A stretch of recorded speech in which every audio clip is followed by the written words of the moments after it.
নমস্কার, সবাইকে স্বাগত জানাই আমার বংবিহারি চ্যানেলে। তো আজকে তোমরা হয়তো বুঝতেই পারছো আমি কোথায় গেছি। তো আমরা একটা মেলাতে গেছিলাম, আর মেলাকে তো অসংখ্য ভিড় ছিল, মানে অসংখ্য লোকের সমাগম ছিল মেলাতে। তো তোমরা দেখতেই পাচ্ছ মেলাতে ঢোকার মুখে মুখেই অনেক কিছু দোকান বসেছিল। প্রথমেই খাবার দোকান কিছু বসেছিল, প্রথমে বাদাম বসেছিল, সে আগেকার দিনে বলতাম না বুড়ি যে চুল, সেটা বসেছিল, অর্থাৎ ইংলিশে ক্যান্ডি ফ্লোস এখন। তারপর অনেক নানা ধরনের বিখ্যাত মথুরার কেকও মেলার মধ্যে ছিল। তারপর পাপড়ি চাট, ফুচকা, আরও কত কি মেলাতে ছিল। আর সেখানে অসংখ্য ভিড়ও ছিল। মেলাতে খাবার না খেলে কি হয়, সেটা তো বলে যতই দোকানে আমরা কিনি, কিন্তু মেলার স্বাদ সেই অতুলনীয়, সেটি তো কেউ ভুলতে পারবে না। এরপর আমরা বিভিন্ন খেলাপাতির দোকানে চলে গেলাম। বিভিন্ন ধরনের খেলনা ছিল, যেখানে সকল ধর্ম নির্বিশেষে সবাই একসাথে জড়ো হয় এবং সবাই সবার পছন্দ মতো জিনিসপত্র কেনে। মেলাতে আরও অনেক কিছু ছিল, টেডি বিয়ার থেকে শুরু করে খেলনা, নানান সামগ্রী, এছাড়াও সফট টয়েস যেগুলো ছিল, ঝুড়ি, কাঁচি, বাটি, অনেক রকমই ছিল। দেখো আমি যেটা কিনছি, একটা হচ্ছে সফট টয়েস। এই টয়েসটা খুব সুন্দর দেখতে ছিল, ছবিতে যতটা সুন্দর লাগছে সামনে থেকে আরও সুন্দর। তো আমি কিছু কিছু সফট টয়েস দেখছিলাম এখানে। তো কিছু যেগুলো আমার পছন্দ হলো, যেগুলো দরকারি মনে হলো, কিছু কিছু জিনিসও কিনলাম। তো ওইগুলো কেনার পর এছাড়া আরও জিনিসগুলো আমরা দেখছিলাম। সবটা এসে কাকুটাকে বলছিলাম একটু দেখা, যেমন মেলাতে গেলে ভালো লাগে না, এই জিনিসটা দেখবো এই জিনিসটা দেখবো, তো সেটাই একটু মনে হচ্ছিলো। তো দেখছিলাম জিনিসগুলো, খুব সুন্দর লাগছিলো মেলাতে সফটওয়্যারসগুলো দেখতে। তো এরপর সফটওয়্যারসগুলো আমরা কিনে নিলাম কিছু। আরও জিনিসপত্র দেখছিলাম ওখানে কি কি আছে, বাচ্চাদের খেলনা থেকে শুরু করে। আর একটা নতুন জিনিস দেখলাম, বাচ্চাদের একটা ট্রলি প্লাস্টিকের। তো সেই ট্রলিটাও দেখছিলাম, কি সুন্দর ট্রলিটা দেখতে ছিল। ট্রলিটা এত কিউট দেখতে ট্রলিটা, তো আমি তো এটা ফার্স্ট টাইম দেখলাম ট্রলিটাকে এরকম কিউট এত। তারপর আরও অন্য দোকানে পিগি ব্যাংক থেকে শুরু করে ওগুলো আমরা দেখছিলাম মেলাদের মধ্যে। আরও অসংখ্য লোকের ভিড় ছিল। মেয়েদের তো কানের একটা অ্যাট্রাকশনের জায়গা, তো কানের না দেখলে হয় কি বলুন আপনারা। এছাড়াও সাংসারিক খুঁটিনাটি জিনিসপত্র ছিল, সেগুলো তো আমরা সবাই কিনি না বলুন, সংসারের তো জিনিসপত্র লাগে। এছাড়াও চাবি রিং ছিল, চাবি রিংগুলোও খুব সুন্দর দেখতে ছিল, তো সেইগুলোই দেখছিলাম। তারপরে আমরা চলে গেলাম আর অন্যদিকে ফুল যেগুলো ছিল, ফুলগুলো খুব সুন্দর ছিল, সামনের থেকে তো অসম্ভব সুন্দর লাগছে। এছাড়াও মেলাতে যে লটারি টিকিট কাটে সেটাও ছিল, তো সেটাও সবাই ট্রাই করছিল। আর মেলার সব থেকে আকর্ষণীয় জিনিস তো এটাই, যেটা কে কে চড়েছেন বলুন তো ছোটোবেলায়, এখনও তো চড়তে ইচ্ছে হয় তাই না।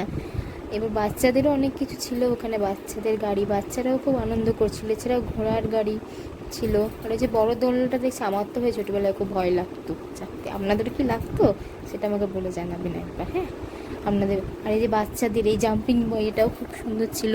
এছাড়াও ওই যে বল এটাও ছিল, আর বাচ্চাদের পুতুল ছিল।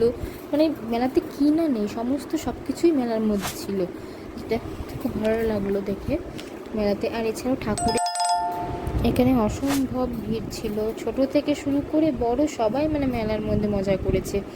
এমন কোনো ছিল ছোট 1 মাসের বাচ্চা থেকে শুরু করে বয়স্ক পর্যন্ত সবাই। এরপরে আমরা চলে গেলাম সে বিখ্যাত মানে মোগলাইয়ের দোকানে। তাছাড়া জিলিপি, গজা, নিমকি, আরও কত রকমের খাবার ছিল, দেখেই প্রাণটা যেন জুড়িয়ে যাচ্ছিল। তারপরে খাবারের দিকে দোকানে শুরু করে তারপর আমরা ঠাকুর ছিল ওখানে, বিভিন্ন ধরনের ঠাকুর ছিল মাটির।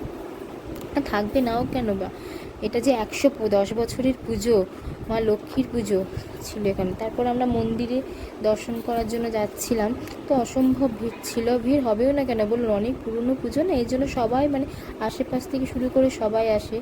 তো আমরা অসম্ভব লাইন ছিল মন্দিরে যাওয়ার সময়। আমি তো প্রথম দেখলাম এত লাইন আর এত ভিড়, সো ভিড়ের মধ্যে এনার্জি নিয়ে আমরা চলে গেলাম, মাকে তো দর্শন করতেই হবে। যখন এসেছি তো মাকে দর্শন করার জন্য এগোতেই থাকি। এত ভিড় ছিল যে আমরা জায়গায় লাইন কোথায় সেটাই জানতে পারছিলাম।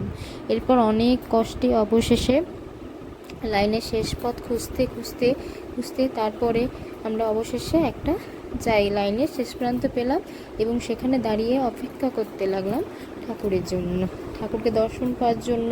দৃঢ় অপেক্ষায় ছিল যে মায়ের মুখটা একবার দেখব। আর এখানে প্রতি বছর না থিম পুজো হয়, তো প্রতি বছরই থিম চেঞ্জ হয়।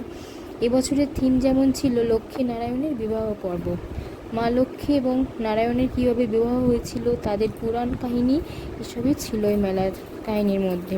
তো সেটারও আরও অধীর আগ্রহ দেখার ইচ্ছে ছিল যে কীরকম হয়েছে।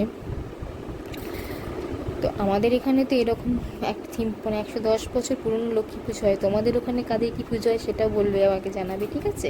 তো এরপরে অধীর আগ্রহে লাইনে দাঁড়িয়েছিলাম। তার লাইনে দাঁড়াতে দাঁড়াতে সেই বিখ্যাত জিলাপি ভাজা একটা কাকু ভাজছিল, তো সেটাও একটু দেখলাম এবং তোমাদের জন্য একটা ছোট্ট ক্লিপ নিয়ে নিলাম। তো জিলাপি ভাজা দেখতে দেখতে লাইনের পথ ক্রমশ এগোচ্ছে। তো যতই এগোচ্ছে ততই মনের মধ্যে আরও ইচ্ছাটা জেগে গেছিলো যে মায়ের মুখটা একবার দেখব। তো ছোটোবেলায় আমি মায়ের কাছে একটা গল্প শুনেছিলাম, মা লক্ষ্মী ও নারায়ণের বিবাহ কীভাবে হয়েছিল। তো সেই কাহিনিটা এখানে তুলে ধরা হয়েছিল। তো মা লক্ষ্মী ও নারায়ণের বিবাহ কাহিনী পূর্বে এক বিখ্যাত কাহিনী যেটা ছিল সেটাই এখানে তুলে ধরা হয়েছে। লক্ষ্মী ছিলেন প্রজাপতি ভৃগুর কন্যা, তিনি বিষ্ণুর পত্নী হিসাবেও বিবেচিত হন। কথিত আছে যে প্রজাপতি ভৃগু একবার একটি যজ্ঞের আয়োজন করেছিল, সেখানে কিন্তু বিষ্ণুকে ডাকেনি, তাই মা লক্ষ্মী খুব ক্রুদ্ধ হয়েছিল এবং বিষ্ণুকে ইচ্ছাকৃতভাবে তিনি আমন্ত্রণ জানাননি, তাই অভিযোগ করেছিলেন মা লক্ষ্মী। কিন্তু তারপর ভৃগু ঋষি তার যজ্ঞে একবার বিষ্ণুকে অপমান করার জন্য রেখেছিল এবং সেখানে বলেছিলেন যে তার পুত্রের বুকে লাথি মারতে হবে, কিন্তু সেটা বিষ্ণুদেব বুঝতে পারে এবং তার পুত্রের বুকে লাথি না মেরে তার বক্ষে ধারণ করে এবং ধুলোটা পায়ে মুছিয়ে দেয়। এরপর মা লক্ষ্মী তো খুব ক্ষুব্ধ হয়ে পৃথিবীর লোকে চলে এসেছিল। তারপর বিষ্ণু পৃথিবী সারা মা লক্ষ্মীকে খোঁজে কিন্তু খুঁজে পান না। অবশেষে তিনি গোলাকার নামক স্থানে মা লক্ষ্মীকে খুঁজে পেলেন এবং সেখানে মা লক্ষ্মীকে গাভীর রূপে দেখতে পান এবং সেখানে বিষ্ণু মা লক্ষ্মীকে চিনতে পেরে মা লক্ষ্মীকে তিনি নিয়ে চলে যান আবার স্বর্গলোকে এবং সেখানে মা লক্ষ্মী তার বুকে স্থান পান বিষ্ণুর কাছে। এই কাহিনীটি এখানে তুলে ধরা হয়েছিল। তো এখানে মা লক্ষ্মী এবং নারায়ণের মুখটি অসম্ভব সুন্দর করেছিল এবং আরও অন্যান্য দেবতাদেরও এখানে কাহিনী তুলে ধরা হয়েছিল। তো ভেতরেও অসম্ভব সুন্দর লাইটিং এবং অসম্ভব সুন্দর আলোকসজ্জা করেছিল এবং প্রচুর সেখানে ভিড়ও ছিল। তো সেইগুলো দেখতে দেখতে আমরা এগিয়ে যাচ্ছিলাম। তো এগিয়ে যাওয়ার পথেও সেখানে অসম্ভব ভিড় ছিল, ভিড় ঠেলে ঠেলে অনেক কষ্টে আমরা সেখান থেকে বেরোই এবং অবশেষে আমরা বাইরে গিয়ে দেখতে পাই যে মা লক্ষ্মী এবং নারায়ণের খুব সুন্দর একটা বিবাহ মুহূর্ত এখানে তুলে ধরা হয়েছে। তো সেটি দেখতে দেখতে আমরা লাইনের থেকে বেরিয়ে যাই এবং এরপর বাড়ির রাস্তা ধরি। সুন্দর ভিডিও দেখতে হলে আমার চ্যানেলটিকে লাইক অ্যান্ড সাবস্ক্রাইব করে দাও তোমরা সবাই। টাটা।